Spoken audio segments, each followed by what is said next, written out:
প্রথম দেখায় মনে হতে পারে শূন্যে হাঁটছেন এক ব্যক্তি, একটু খেয়াল করলে দেখা যাবে সূক্ষ্ম একটি তারের উপর দিয়ে নির্দ্বিধায় হাঁটছেন তিনি। রোববার এমন দৃশ্যের দেখা মিলেছে তুরস্কের ইস্তাম্বুল শহরে। বিখ্যাত বসফরাস সেতুর উপরে একটি স্ল্যাক লাইন দিয়ে এশিয়া থেকে ইউরোপে পাড়ি দেন জানরুজ নামের এই ব্যক্তি।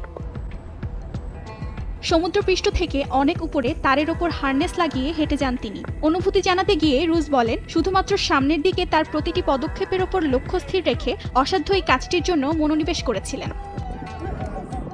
1074 মিটারের এই সেতুটি পার হওয়ার সময় তার বাহুগুলো সংকুচিত হয়ে যাচ্ছিল বলেও জানান তিনি। নিচে থেকে আসা গাড়ির আওয়াজ হাঁটার সময় প্রতিকূলতার সৃষ্টি করেছিল বলেও উল্লেখ করেন। রুজের এশিয়া থেকে ইউরোপ যেতে সময় লেগেছিল 47 মিনিট। ওপর থেকে তুরস্কের পুরনো শহরগুলোর সঙ্গে ইস্তানবুলের প্রাকৃতিক সৌন্দর্য উপভোগ করেছিলেন বলে জানান রুজ।